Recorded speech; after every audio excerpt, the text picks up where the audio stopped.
اسلام چونکہ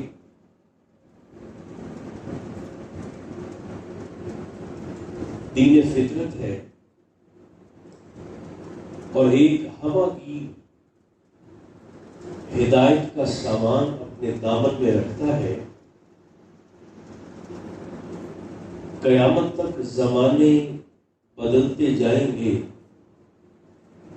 مگر ہر بدلتا ہوا زمانہ ہدایت لینے کے لیے جس آئین اور جس اسلوب کا محتاج رہے گا وہ صرف اور صرف دین اسلام ہے۔ ہر شخص اپنا اپنا نقطۂ نظر رکھتا ہے۔ آپ اپنے طور پر معاشرے میں ایک چھوٹا سا سروے کر لیں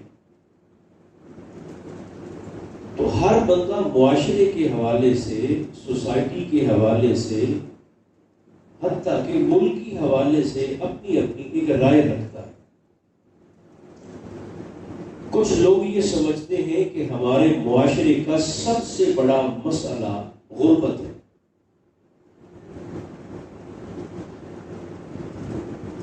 یہ ٹھیک ہو جائے تو معاشرہ ٹھیک ہو جائے۔ کچھ لوگ یہ سمجھتے ہیں کہ ہمارے معاشرے کا سب سے بڑا مسئلہ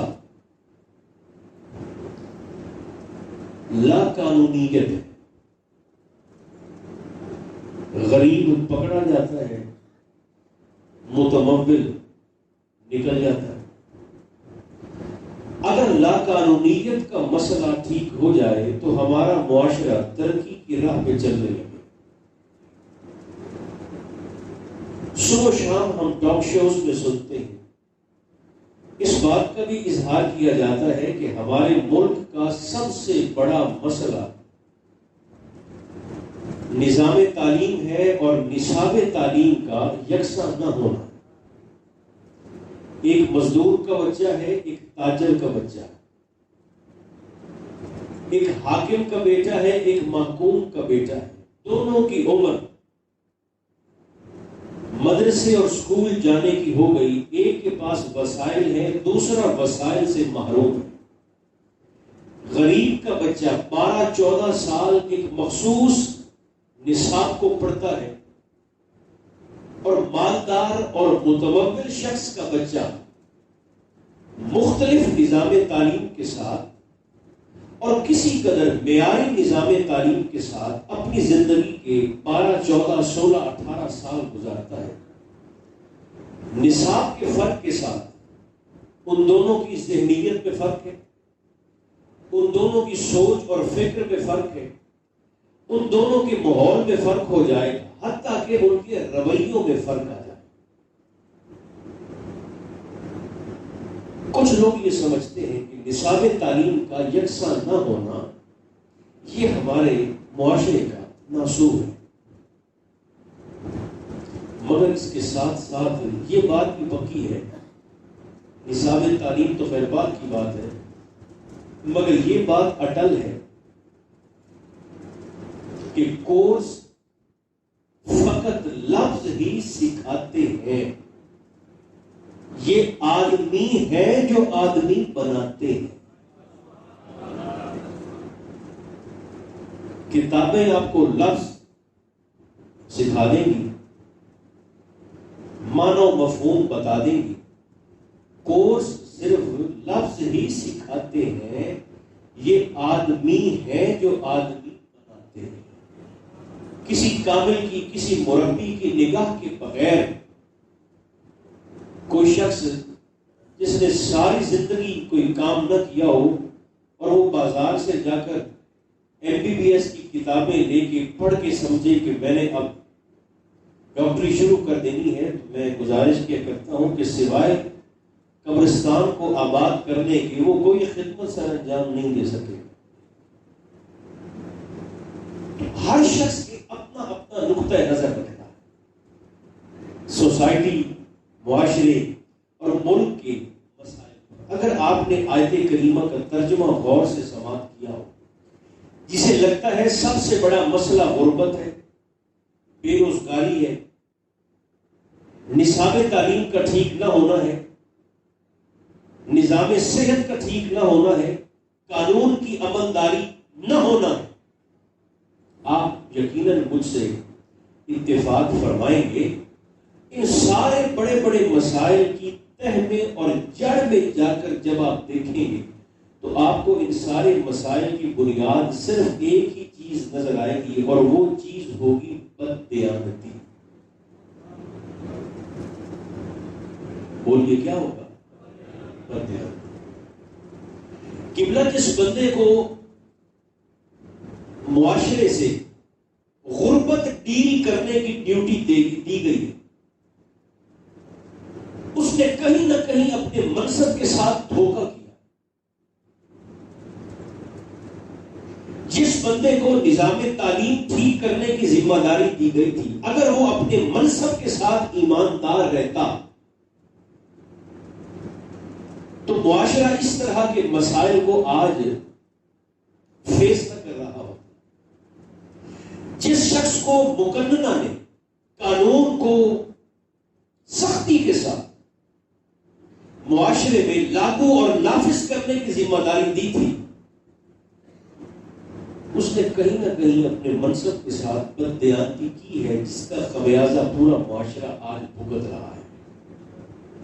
ہر مسائل کی جڑ میں اتر کر جب آپ دیکھیں گے تو آپ کو حقانیت قرآن پر اور بھی زیادہ اعتماد اور یقین ہو جائے گا کہ کہیں نہ کہیں منصب کے ساتھ صاحب منصب نے بددیانتی ضرور کی ہے۔ آج اگر بدعقیدگی کی فضا نظر آتی ہے، آج اگر نوجوان دین سے دور نظر آتا ہے، تو قصور کس کا ہے؟ قصور اس شخص کا ہے جس نے منبر پر بیٹھ کر لوگوں کو رب رسول کا پیغام پہنچا۔ اس نے اپنے منصب کے ساتھ کہیں نہ کہیں بددیانتی کی۔ ہماری ترجیحات چونکہ مختلف ہیں، لوگ یہ چاہتے ہیں کہ صاحب ہمیں کوئی تعویذ مل جائے، کوئی وظیفہ مل جائے، یا ہمیں کوئی چلہ مل جائے جس کے ذریعے ہمارے نظام کو یکدم 180 ڈگری پر بدلاؤ آ جائے۔ ایسا نہیں ہوتا۔ یاد رکھیں، ایک شخص شاہ نصیر الدین چراغ رحمت اللہ تعالی علیہ کی بارگاہ میں آیا، بادشاہ وقت تھا، آپ کا مرید تھا، اور آ کر کہنے لگا حضور مجھے کوئی وظیفہ دے دیں، مجھے کوئی چلہ دے دیں، اور مجھے کوئی طریقہ بتا دیں کہ میری روحانیت کی منزل جلدی جلدی طے ہو جائے۔ آپ نے بادشاہ وقت کا ہاتھ پکڑا اور اسے مخاطب ہو کر فرمانے لگے، رب نے تجھے جو منصب عطا کیا ہے، اگر تو اپنے منصب کے ساتھ دیانتدار ہو جائے، یہ تیرا وہ وظیفہ ہے جو تجھے سیدھا رب کی بارگاہ میں لے جائے۔ دکاندار اپنے کاروبار کے ساتھ دیانتدار ہو جائے، استاذ اپنے منصب کے ساتھ ایمانداری کرنے والا بن جائے، صاحب منبر، آپ نے مجھے منبر پر اس لیے نہیں بٹھایا کہ میں پورا گھنٹہ بول بول کے آپ کا وقت ضائع کر کے چلا جاؤں۔ حضور سیدی اعلیٰ حضرت فرماتے ہیں جس شخص نے کسی دوسرے کا وقت ضائع کیا اسے بھی قیامت کے دن حساب دینا پڑے۔ آپ اگر سارے اپنے معاملات کو چھوڑ کر، آرام کو چھوڑ کر، روٹین سے ہٹ کے یہاں مسجد میں تشریف لاتے ہیں، خواہ نماز جمعہ کے لیے، خواہ محافل کے لیے، خواہ کسی ارادے کے لیے، تو جس شخص کی ڈیوٹی آپ نے لگائی ہے کہ منبر پر بیٹھ کر ہمیں اسلام کی رب رسول کی باتیں بتائے، اس پر یہ لازم اور واجب ہے کہ وہ ہر بات لوگوں تک پہنچانے کی کوشش کرے جو ایمانداری سے اللہ نے اسے شرح صدر کے ساتھ عطا فرمائی۔ ایسی بہت ساری کم باتیں ہیں جو ہمارے زیر بحث آتی ہیں۔ دیکھیں، اسلام مجھے مسجد کے اندر تو قید نہیں کرنا چاہتا، اور خیانت کا کوئی شخص مطلب یہ بھی نہ سمجھے کہ خیانت صرف اسی معاملے کو کہتے ہیں کہ میرا دوست مجھے 4 پیسے رکھوا کے جائے اور میں اس میں سے 2-4 ادھر ادھر کر لوں تو صرف یہی خیانت ہے۔ نہیں، میں گزارش کیا کرتا ہوں، کسی کو غلط مشورہ دینا بھی خیانت ہے۔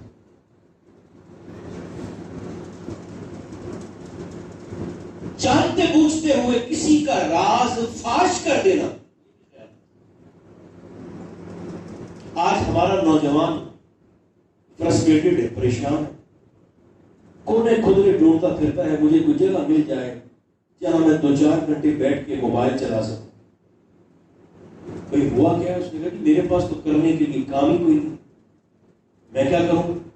نہ کوئی مقصد ہے، نہ کوئی ٹارگٹ ہے، نہ کوئی نظام ہے، نہ کوئی مصروفیت ہے۔ تو میں نے کہا جس دین کے ساتھ آپ کا تعلق ہے اس دین میں تو راہ پہ پڑے ہوئے پتھر کو ہٹانے پر بھی صدقے کا ثواب ملتا ہے۔ آپ کہتے ہیں آپ کے پاس کرنے کے لیے کام کوئی نہیں ہے، آپ کی پوری گلی کچرے سے بھری پڑی ہے، آپ نے یہ سلسلہ کب شروع کرنا ہے صفائی کا؟ آپ آئے شروع کریں۔ ساری زندگی آپ لوگوں کے چہروں کی طرف دیکھتے رہیں گے کہ کوئی شخص آئے۔ علامہ اقبال کے بیٹے نے خط لکھ کر اجازت طلب کی تھی، ابا جی مجھے اجازت دے میں کسی شخص سے قرض لے کر ادھار لے کر اپنے معاملات زندگی کو چلا سکوں۔ اقبال نے واپس جواب لکھا، اور جواب کیا لکھا؟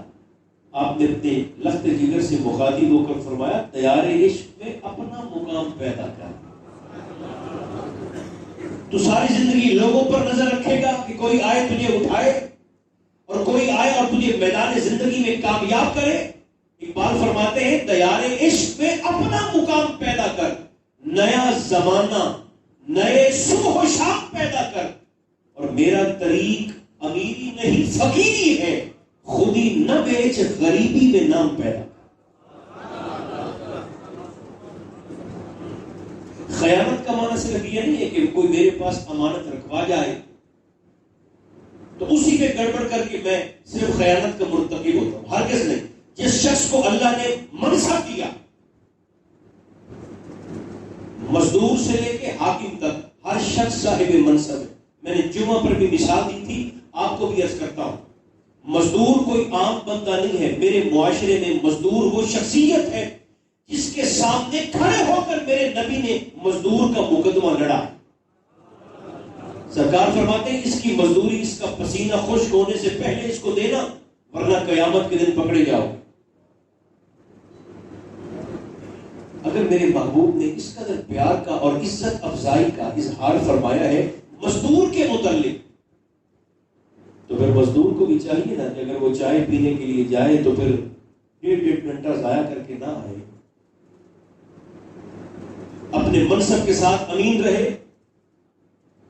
اگر استاذ کو اللہ نے مقام دیا ہے، مولا علی شیر خدا فرماتے ہیں جس نے مجھے ایک لفظ سکھا دیا وہ صرف میرا استاذ نہیں ہے، وہ میرا آقا ہے، میں اس کا غلام ہوں، مدینہ کی جس منڈی میں چاہے علی کو بیچ دے۔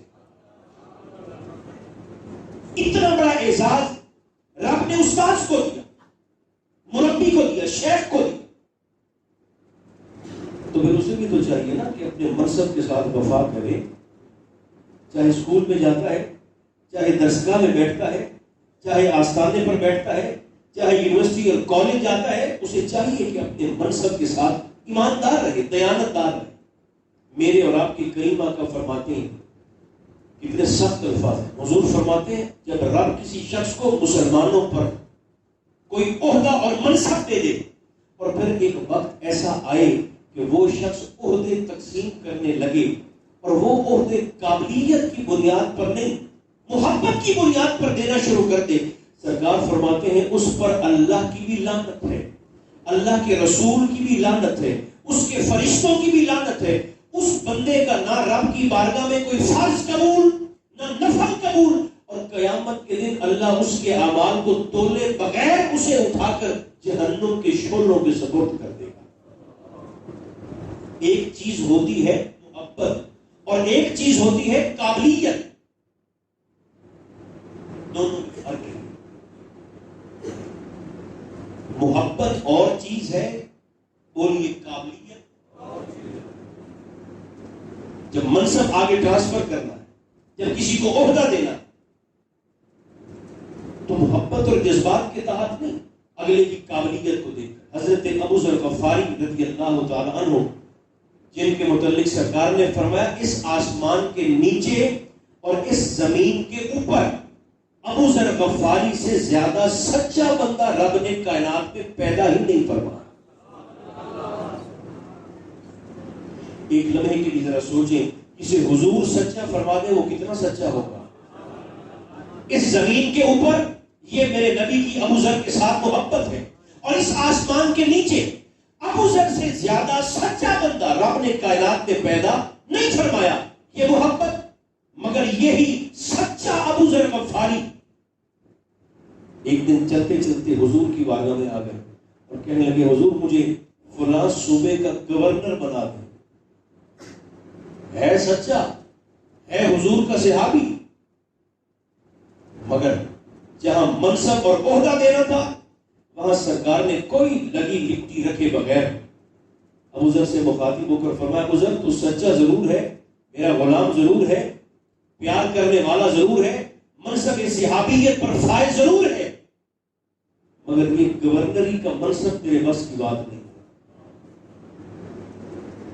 جہاں عہدہ دینا تھا وہاں جذبات سے مغلوب ہو کر کے، محبت سے مغلوب ہو کر کے قابلیت، یہ ہے منصب کے ساتھ دیانتداری۔ ہمارا ایک بہت بڑا مسئلہ، اور بھی بہت سارے مسائل ہیں، مگر ہمارے بڑے بڑے مسائل میں سے ایک مسئلہ ہمارا یہ بھی ہے جس نے ہمیں بے سکون کر رکھا ہے۔ اور آپ یقین جانیں زندگی چونکہ امتحانوں کا نام ہے، تکلیف کا نام ہے، ایک بات بڑی خوبصورت میرے ذہن میں آئی خطبہ جمعہ میں، آپ کو بھی سنا دیتا ہوں اجتماع 11ویں شریف میں۔ یاد رکھیں آزمائش آئے گی، تکلیفیں آئیں گی، امتحان آئیں گے، جب تک سانس چلتی ہے تب تک آئیں گے، اٹل بات ہے، پکی بات۔ مگر رویہ کیسا ہونا چاہیے؟ اگر کسی شخص کو لگتا ہے کہ میرے بھائی نے میرے ساتھ اچھا سلوک نہیں کیا، باتیں بوجھل تو نہیں ہوگی آپ کی طبیعت پر؟ اگر کسی بندے کو محسوس ہوتا ہے کہ میرے بھائی نے میرے ساتھ اچھا سلوک، سرکار براما نے ڈنگے بھی تو ہونے نا، میرے بھائی نے میرے ساتھ اچھا سلوک نہیں کیا، تو وہ پریشان ہونے کی بجائے، واویلا کرنے کی بجائے، افراتفری مچانے کی بجائے چپ کر کے اندھیرے میں اور تنہائی میں بیٹھ کر ذرا یوسف علیہ السلام کو دیکھیں۔ سگے بھائی تھے جنہوں نے یوسف جیسے بھائی کو کنویں میں پھینک دیا، وہ بھی تو بھائی تھے۔ ایک ترک کہاوت بھی ہے، ترکی میں یہ معروف ہے کہ اگر کوئی شخص آپ سے کہے نا کہ میں آپ کا بھائی ہوں، تو پھر ایک دفعہ اس سے آپ تسلی ضرور کر لیں کہ تو حابیل ہے یا قابیل ہے، کون سے والا بھائی ہے میرا، تو کون سا بھائی ہے؟ تو یوسف علیہ السلام دیکھیں امتحان تو آئے، کیا زلیخا جنگلوں میں تلاش کرتی رہی اور یوسف مصر کے بازار میں مجھے بول کر ذرا بتا ہی دیں آج بکے ہیں کہ نہیں بکے؟ یہ رب کا پیغمبر نہیں ہے؟ اونٹ کی ننگی پشت پہ مصر کے بازار میں بکتا ہے اور زلیخا کی نظر پڑتی ہے تو چیخ کر کہتی ہے میں آپ کو جنگلوں میں ڈھونڈتی پھرتی ہوں اور آپ یہاں مصر کے بازاروں میں بک رہے۔ بولی لگانے والوں سے کہہ دیا کہ اسے کوئی نہ خریدے، اسے حکومت وقت خود خریدے۔ زلیخا کر گئی، عزیز مصر سے کہا سارا خزانہ لے جاؤ، ایسا دوسرا کوئی مصر کی سلطنت میں آپ کو دوسرا نہیں ملے گا، خرید کے لائی۔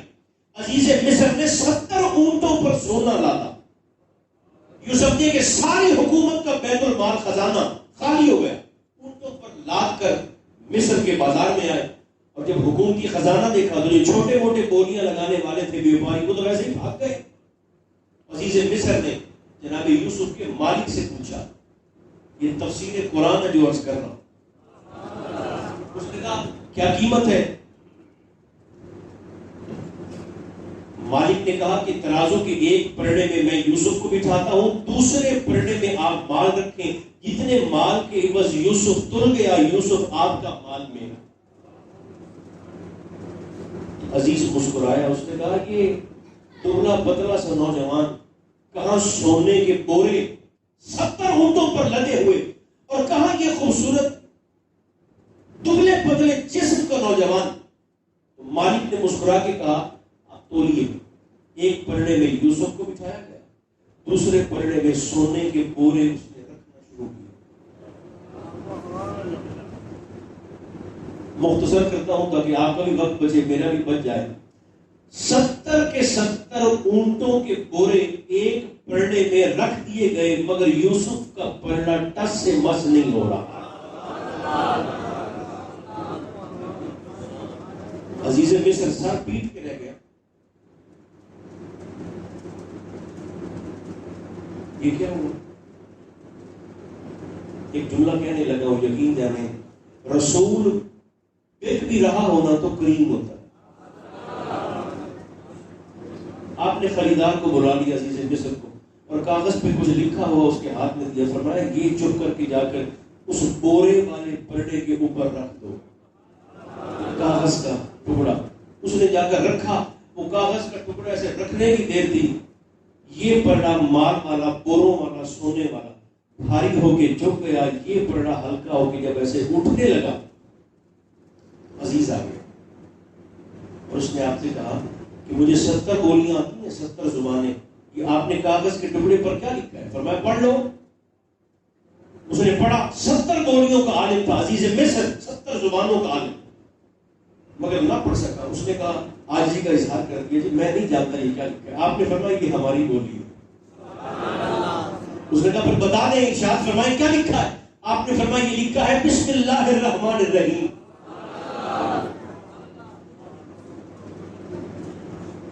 عزیز مصر نے ساری زندگی یوسف علیہ السلام کے سامنے اونچی آواز سے کلام نہیں کیا۔ وہ جانتا تھا جس مال کے عوض میں نے یوسف کو خریدا ہے بظاہر میرا تھا، مگر دراصل یہ بھی یوسف کا ہے۔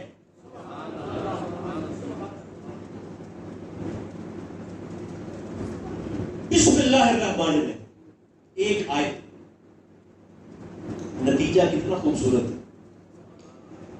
یہ چوب قرآن جو ہماری مسجد کی الماریوں کے اندر موجود ہے، قرآن صامت، اس قرآن کی آیتیں ہیں 6666۔ کتنی آیتیں؟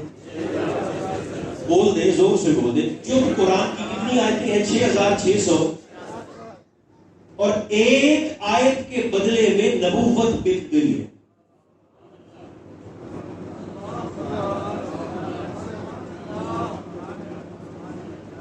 یہ صرف قسمیں اٹھانے کے لیے نہیں آیا، 6666 آیات اور ایک آیت کے بدلے میں نبوت تول گئی اور نبوت بک گئی۔ فیصلہ ہر صاحب عقل خود کرے، اس چپ قرآن کی ایک آیت کے بدلے میں ساری نبوت تول گئی۔ مصطفیٰ ہے بولتا ہوا سارا قرآن، مولوی تو تولتا پھرے گا میرے محمد کو صلی اللہ علیہ وسلم۔ کبھی کسی کو لگے، نوجوانوں سے کہہ رہا ہوں کہ میرے ابا جی کا میرے ساتھ رویہ ٹھیک نہیں ہو جاتا، میرے ابا کا میرے ساتھ رویہ میری اماں کا ٹھیک نہیں، تو میں اسے کہتا ہوں کہ آپ ذرا جد الانبیاء جناب ابراہیم علیہ السلام کو دیکھ لیں۔ ابراہیم کے سگے چچا جب آپ کو آگ میں پھینکا اور ڈالا جا رہا تھا تو جناب ابراہیم کے سگے چچا آپ کو بچانے والوں میں سے نہیں تھے، بلکہ آگ میں پھینکنے والوں کا ساتھ دے رہے تھے۔ سرکار ابراہیم علیہ السلام، اگر کسی کو لگے کہ زمانے میں میرا مخالف ہو گیا تو وہ ذرا تنہائی میں بیٹھ کر یونس علیہ السلام کو دیکھے، کشتی میں سفر کرتے ہوئے، یہ بھی تفسیر قرآن، تو طوفانی آئی دریا میں، سمندر میں، تو لوگوں نے کہا بھائی ایک کو اترنا پڑے گا، پھر باقی بچیں گے، اب اترے کون؟ کوئی بھی تیار نہیں، انہوں نے کہا کرے ڈال لو، کرا ڈالا، پرچی یونس علیہ السلام کے نام نکلی، دوسری بار پھر سے ڈالا یونس کے نام، تیسری بار پھر سے ڈالا کرا یونس کے نام۔ لوگوں نے کہا اب تو آپ کو نیچے اترنا پڑے گا، چھلانگ لگانی پڑے گی۔ یونس نے چھلانگ لگا دی، نیچے مچھلی منہ کھولے کھڑی تھی، 40 دن آپ مچھلی کے پیٹ میں رہے۔ یونس سے زیادہ تنہا تو کوئی نہیں نہ ہو سکتا۔ اگر کسی کو لگے کہ زمانہ مجھ پہ تہمت لگاتا ہے، الزام لگاتا ہے، بہتان درازی کرتا ہے، دشنام درازی کرتا ہے، تو وہ رات کی تاریکی میں کبھی سوچے اپنی ماں عائشہ صدیقہ کے متعلق، محبوبہ محبوب خدا کے متعلق۔ اور اگر کسی کو لگتا ہے کہ لوگ ہی میرے جان کے دشمن ہو گئے، گالیاں بکتے ہیں، بدبختی کرتے ہیں، دکھ دیتے ہیں، تکلیف پہنچاتے ہیں، اذیت دیتے ہیں، سارا زمانہ ایک طرف اور میں تنہا اکیلا ایک طرف رہ گیا، تو وہ پھر اپنے نبی جناب محمد الرسول اللہ کو دیکھتے. مصطفیٰ کی تو ساری زندگی دکھوں میں گزر گئی، ساری زندگی میرے نبی نے تکلیف میں گزاری. اور پھر وہ سلسلہ آگے چلتا ہے. سیدنا صدیق اکبر رضی اللہ تعالیٰ عنہ منکرین زکات سے لڑائی الگ، ختم نبوت کے خلاف حرزہ سرائی کرنے والوں سے جنگ الگ، دنیاوی خلافت کے حکومت کے معاملات الگ. اس ساری مصروفیت کے باوجود آپ فرمایا کرتے تھے کہ میں تو ہر روز شام کے وقت مدینہ سے باہر جا کر ایک بوڑھی اندھی بیوہ خاتون کے برتن بھی دھواتا ہوں. دوسروں کی طرف ہم دیکھتے رہتے ہیں، وہ ایسا ہے تو پھر میں ایسا کیسے ہوں، اس نے ایسا کر دیا تو پھر میں ایسا. دوسروں کو چھوڑ دیا، آپ خود سے شروع کریں، آپ خود سے کرنا شروع کریں. اور میں نے ایک تجویز مجھے ویسے ذاتی طور پر رب نے ذہن میں ڈالی، وہاں بھی عرض کی تھی، آپ جو نئے چہرے میں دیکھ رہا ہوں آپ کو بھی سنا دیتا ہوں. اللہ بڑی جزا دے ان لوگوں کو جو رمضان شریف میں لوگوں کے گھروں میں راشن دیتے. ماہ مقدس میں جو لوگ غریبوں کے گھروں میں کھانا اور راشن پہنچاتے ہیں، بڑی اچھی بات ہے، رب کی توفیق کے بغیر ایسا ممکن نہیں ہے. مگر میری درخواست ہے بڑے محبت کے ساتھ اور بڑی عاجزی کے ساتھ کہ آپ اگر رمضان شریف میں اپنے مال کے دروازوں کو کھولتے ہیں لوگوں پر اور صدقہ خیرات کر کے ان کے گھروں میں راشن پہنچاتے ہیں، تو راشن بانٹنے والوں یاد رکھنا عید کے بعد بھی لوگوں کو بھوک لگتی ہے. اپنے ثواب 70 گنا کے چکر میں اسے صرف ماہ مقدس تک محدود نہ رکھیں، بلکہ جتنی رب توفیق دے ماہ مقدس کے بعد بھی آپ کوئی مقروض ہو، یاد رکھیں قرضہ تو زنجیر ہے، جکڑ لیتا ہے. جس شخص نے کسی کا قرضہ دینا ہو، لوگ ذہنی مریض ہو جاتے ہیں، ڈپریشن کا شکار ہو جاتے ہیں. یہی وجہ ہے کہ میرا دین کہتا ہے کوئی اس بیچارے نے قرضہ دینا ہے لوگوں کا، یہ مر جائے گا، اسے زکات بھی دے دو، اسے خیرات بھی دے دو، اسے صدقہ بھی دے دو، اسے مال دے کر اسے مرنے سے بچا لو، اس مقروض کو موت کے منہ میں جانے سے بچا لو. یہ میرا دین کہتا ہے. لوگوں کے ساتھ رویہ ایسا ہو، دوسروں کے اعمال پر نظر رکھنے کی بجائے ایک باتیں زیادہ مشکل اور بوجھل نہ ہو جائیں آپ کی نفیس طبیعتوں پر. ایک بات میں آپ کو حدیث پاک کی صورت میں عرض کر دوں، یہ بات میرے بھی ذوقی ہے، آپ کی بھی ذوقی ہے. سرکار نے ایک دن اپنے صحابہ سے مخاطب ہو کر فرمایا، کوئی موڈ ہے آپ کا تو میں آپ کو سنا دیتا ہوں. سبحان اللہ. ایک دن نہ حضور فرمانے لگے صحابہ، اللہ کریم نے سرکار موسیٰ سے مخاطب ہو کر فرمایا، موسیٰ آج ذرا جائیے طور سے نیچے بستی میں اور اپنی بستی کا نیکوکار ترین بندہ ڈھونڈ کر میری بارگاہ میں طور پر لا دیا. متقی پرہیزگار نیک آدمی اپنی بستی. سوچیں وہ بندہ کتنا نیک ہوگا جسے موسیٰ جیسا رسول ڈھونڈتا پھرتا ہے. اور جن لوگوں میں سے ڈھونڈ کر لانا ہے وہ 33% والے نہیں، وہ پاسنگ مارکس والے نہیں ہیں، وہ 100% والے ہیں. ان 100% لوگوں میں سے، نیک لوگوں میں سے ایک سب سے زیادہ نیک ڈھونڈ کر لانا. سرکار کریم بستی نے گئے، ایک شخص کو پکڑ کر لیا طور کے پہاڑ پر، مولا یہ آ گیا ہے، یہ سب سے زیادہ نیک اور اچھا آدمی. اللہ کریم نے فرمایا اب اسی نیک کے ذمہ لگائیں کہ اپنی بستی میں جا کر گناہگار ترین بندہ ڈھونڈ کے لائے. میں کہا کرتا ہوں یہی ڈیوٹی اگر میرے اور آپ کے ذمہ لگ جائے کہ جاؤ ذرا یہ غریب محلے سے یا یہ جو راجہ چوک ہے یا میزائل چوک ہے، مجھے ویسے یہ 2 چوکوں کے نام آتے ہیں آصف پور میں، جی جنگی چوک بھی ہے، جنگی چوک سے، راجہ چوک سے، میزائل چوک سے گناہگار ترین بندہ لے کے آؤ. تمہارا خیال ہے صرف میں بچوں گا یا وہ بچیں گے جو میری بلے بلے کرتے ہیں؟ باقی سارا زمانہ میں اٹھا کر کٹہرے میں کھڑا کر دوں، سارے گناہ گار۔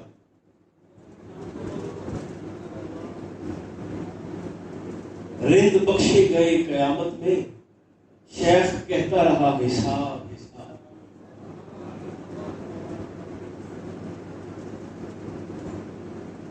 اسے کہیں بستی سے گناہ گار بندہ ڈھونڈ کے لاؤ۔ سرکار موسیٰ نے فرما دیا بھی جاؤ بستی سے گناہ گار ترین بندہ ڈھونڈ کے لاؤ۔ تو وہ شخص نا کانپنے لگا، اس نے کہا حضور یہ میرے بس کی بات نہیں ہے۔ آپ نے فرمایا تیرے رب کا حکم ہے، جاؤ ڈھونڈ کے لاؤ۔ تیسرے دن اسی وقت تیرے ساتھ وہ گناہگار ترین بندہ بھی ہو اور یہاں اسے لے کر دور پر پہنچ جا۔ اس نے کہا حضور 3 دن کا وقت فرما جاؤ۔ واپس گیا، 3 دن بستی میں پھرتا رہا، دیکھتا رہا لوگوں کو، جانچتا رہا، پرکھتا رہا۔ تیسرے دن جب اس نے گناہگار ترین بندہ ڈھونڈ کر لانا تھا نا طور کے پہاڑ پر، اس نے کیا کیا؟ اس نے اپنے گلے میں رسی ڈالی اور بستی سے چلا اور دور پر پہنچ کر اس نے رسی کا سرا پکڑا دیا موسیٰ کے ہاتھ میں اور رویا۔ حضور میں نے ان 3 دن میں لوگوں کے اعمال کو دیکھا ہے، کچھ بندوں کے اعمال پر مجھے شک گزرا کہ یہ عمل اس کا ٹھیک نہیں ہے، نیکی نہیں ہے۔ شک مجھے ہوا کہ یہ عمل ہو سکتا ہے گناہ ہو، بدی ہو، نیکی نہ ہو۔ حضور اس کے عمل پر مجھے شک ہوا، مگر رات کو جب میں نے مصلی پر بیٹھ کر اپنے کرتوتوں کو دیکھا تو اس کے عمل پر شک تھا، اپنے کرتوت پر مجھے پاک تھا، یقین۔ اس کا تو پتہ نہیں گناہ ہے کہ نہیں ہے، حضور مجھے اپنے گناہوں پر یقین تھا کہ یہ نافرمانیاں میں نے کی۔ اگر 3 دن سوچتا رہا، دیکھتا رہا، مجھ سے بڑا گناہگار تو پوری بستی میں کوئی نہیں ملا۔ فوراً جبریل آ، موسیٰ اس میرے بندے کو بتائیے، اس کا یہی عمل تو مجھے رب کو پسند آ گیا، یہ دوسروں پر نظر نہیں رکھتا، اپنے معاملات پر نظر رکھتا ہے، اور اس کا یہ عمل مجھے اتنا پسند آیا کہ میرے حکم سے میرا رسول اسے ڈھونڈ کر میری بارگاہ میں لے آیا۔ درجات کو بلند، دوسروں کو نہ دیکھیں۔ اور پھر ایک ہماری سب سے بڑی مصیبت، بس آخری 1.5-2 منٹ، مصیبت سب سے بڑی ہماری یہ بھی ہے کہ صاحب دیکھیں نا پھر لوگ کیا کہیں گے، زمانہ کیا کہے گا، سب سے بڑا روگ کیا کہیں گے لوگ۔ ایک ہوتی ہے بیماری، ایک ہوتا ہے روگ۔ یہ بیماری نہیں ہے، یہ روگ ہے، سب سے بڑا روگ کیا کہیں گے لوگ۔ رومی فرماتے ہیں بستی میں بیماری پھوٹ پڑی، اس بیماری کا علاج تھا 4تھی پہاڑی کے اوپر۔ یہ بات بھی سنا دو، وبائی مرض تھا تو اس کا علاج جس بوٹی کے ذریعے ہونا تھا، یوں سمجھے وہ بوٹی 4 پہاڑیاں تھی دوسری کے اوپر، تو 4تھی پہاڑی پر اس بوٹی کی وجہ سے اس بیماری کے علاج کا شفا تھی، مگر وہ ایسی سیدھی تھی کہ جو بھی چڑھتا ہے یا ٹانگ ٹوٹ جاتی ہے یا گر کے مر جاتا ہے، اوپر کوئی چڑھ نہیں سکتا۔ رومی لکھتے ہیں ایک بندے نے ارادہ کر لیا، میں دیکھتا ہوں کیسے نہیں چڑھا جاتا، میں بناتا ہوں رستہ۔ اس نے ہاتھ میں ہتھوڑی بھی پکڑ لی، کدال بھی پکڑ لیا، اوزار بھی پکڑ لیا، رستہ بنانے کا اس نے آغاز کیا، شروع کرنے لگا۔ لوگ آ گئے، لوگوں نے کہا تو پاگل ہے، دیوانہ ہے، مر جائے گا، پہاڑوں سے ٹکرے مار رہا ہے، آج تک کوئی نہیں چڑھ سکا۔ اس نے کہا آج تک کوئی نہیں چڑھ سکا، میں تمہیں چڑھ کے دکھاؤں۔ اس نے پہاڑی کو کاٹنا شروع کیا، رستہ بناتا گیا، سیڑھیاں بناتا گیا۔ ایک پہاڑی اس نے پوری کاٹ، ایک پہاڑی کاٹی، یہ رومی ہے۔ دوسری پہاڑی کو اس نے کاٹنا شروع کیا، کئی سال لگے اسے، دوسری پہاڑی کو اس نے کاٹ دیا۔ رومی لکھتے ہیں جب 2 پہاڑیاں اس نے کاٹ لی تو اس کی موت کا وقت۔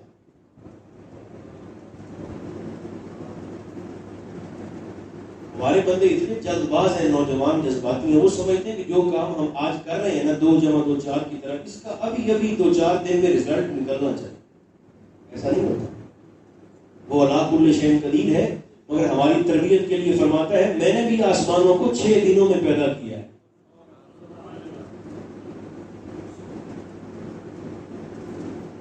موت کا وقت قریب آ گیا. جب مرنے کا تھا تو لوگ پھر آ گئے, وہ جو تماشا دیکھنے والے تھے. دیکھا ہم نہ کہتے تھے کہ تجھ سے نہیں ہوگا. اس طرح موت پر پڑا, اس طرح مرگ پر. کہنے لگا تم کیا سمجھتے ہو کہ میں ناکام ہو کر جا رہا ہوں؟ میں فیل نہیں ہوا, میں ناکام نہیں ہوا, میں کامیاب ہو کے جا رہا ہوں. انہوں نے پوچھا وہ کیسے؟ کہنے لگا اب جو تیسرا بندہ شروع کرے گا نا, میرے بعد جو بندہ شروع کرے گا وہ صفر سے شروع نہیں کرے گا بلکہ وہ تیسری پہاڑی سے شروع کرے گا. شکوائے ظلمت شب سے تو کہیں بہتر تھا. ہائے ہائے کرنے سے یہ رات اندھیری ہے, یہ رات کالی ہے, بڑا اندھیرا ہے, بڑا تاریکی ہے, بڑی مصیبت ہے. شکوائے ظلمت شب سے, جو اردو سمجھنے والے, شکوائے ظلمت شب سے تو کہیں بہتر تھا اپنے حصے کی کوئی شمع جلاتے جاتے. جتنا وقت تو نے شکوہ پر اور شکایت پہ کر دیا ہے, اگر اتنا وقت تو ایک کم از کم موم بتی اور چراغ بھی جلا کے رکھ دیتا تو تیری وجہ سے چلو 4 مسافروں کا ہی بھلا ہو جاتا. ایمانداری اپنے منصب کے ساتھ, اپنے رشتوں کے ساتھ, اپنے رب کے ساتھ, اپنے رسول کے ساتھ, اور جو جو تعلقات رب نے میرے ساتھ جوڑ رکھے, جو جوڑ رکھے, ہر شخص کے ساتھ دیانتداری. یہ ہے میرا اسلام جو رب مجھ سے تقاضا کرتا ہے. باتیں بڑی اچھی ہو گئی, مگر ان باتوں کا فائدہ اس وقت ہے جب یہ باتیں میری زندگی کا حصہ ہیں. اتنی محبت سے آپ تشریف یہاں پر لاتے ہیں, بڑا ہی اچھا ہو جائے اگر کوئی ایک بات میری اور آپ کی زندگی کا حصہ بن جائے تو پھر مزہ ہے یہاں آ کر 2-2, 3-3 گھنٹے بیٹھنے کا, سننے کا اور زندگی گزارنے کا. ورنہ صرف پھر زبان کا چسکا ہے, پھر کانوں کا چسکا ہے. خدا کرے اللہ مجھے اور آپ کو عمل کی ہمت عطا فرمائے. آج ہم دیکھیں نا مار کھا رہے ہیں, ہر حوالے سے مار کھا رہے ہیں. 75 سال ہونے کو آئے ہمیں آزاد ہوئے. چلو یہ بھی کہہ ہی دیتا ہوں, ایک صدی ہونے والی ہے 20, 22, 25 سالوں کے بعد ہمیں آزاد ہوئے, مگر آج تک مجھے دوائی نہیں مل رہی, آج تک مجھے صاف پانی نہیں مل رہا. مصیبت پتہ کیا ہے؟ پانی کا نہ ملنا مصیبت یہ نہیں ہے, بڑی مصیبت یہ ہے کہ میں جب ہاتھ میں بوتلیں اور کینیاں پکڑ کر جب واٹر فلٹریشن پلانٹ پہ جب میں قطار میں جا کے کھڑا ہو کر جب میں پانی بھرتا ہوں نا, اس سے زیادہ میری توہین کوئی نہیں ہو سکتی, اس سے زیادہ میری ذلت کا سامان کوئی نہیں ہو سکتا. مگر اس سے بڑی ذلت یہ ہے کہ مجھے یہ ذلت لگتی نہیں. میں نے ذلت کے ساتھ سمجھوتا کر لیا. میرے ہر ہسپتال میں ایک بیڈ پر 3 مریض پڑے ہیں. آپ ہسپتالوں میں جا کرتے ہیں, دوائی نہیں ملتی. جو سرکاری ملازمین ہیں وہ اپنی اپنی کرسیوں پر فرعون بن کے بیٹھے ہوتے ہیں اور بابا کے تو اس بات کا اعلان کرتے ہیں کہ صاحب ہم حکومت سے تنخواہ لیتے ہیں دفتر میں آنے کی, اگر آپ نے کام کروانا ہے تو ہمیں پیسہ دو. اور ہے یا نہیں؟ ہم تنخواہ لیتے ہیں صرف دفتر میں آنے کی, وہ ہم آ گئے. اگر آپ نے کام کروانا پھر ہمیں پیسہ دیں, ہماری مٹھی گرم کریں, ہماری جیب میں پیسہ دیں. ہر شخص کبھی ہمیں فرانس مارتا ہے, کبھی ہمیں ڈنمارک مارتا ہے. ابھی پچھلے دنوں 2-4 دن پہلے بھارت سے ہرزہ سرائی ہوئی سرکار دو عالم علیہ السلام کی وقت. اچھا میں تو حیران ہوتا ہوں, سوشل میڈیا پر, مین اسٹریم میڈیا پر لوگ آ کے بڑے اونچی آواز سے کہتے ہیں کہ آپ بھارتی مصنوعات کا بائیکاٹ کریں. میں نے کہا یہ حل تو نہیں ہے. بھارتی مصنوعات کا بائیکاٹ کریں تو تاجر کریں, مت خریدیں بھارتی مصنوعات, اپنی دکانوں پر مت رکھے لا کر. میری اور آپ کی ڈیوٹی کیا ہے؟ کرنا تو پھر یہ کر کے دکھاؤ نا. کیا بھارتی مصنوعات کا بائیکاٹ کر دیں, معاشرتی, سماجی, معاشی تعلقات ختم کر دیں, کاروباری تجارتی معاملات ختم کر دیں. میں نے کہا وہ بھی ختم کر دیں, مگر بطور فرد میری ڈیوٹی یہ ہے کہ کیبل کی صورت میں اور ڈش انٹینے کی صورت میں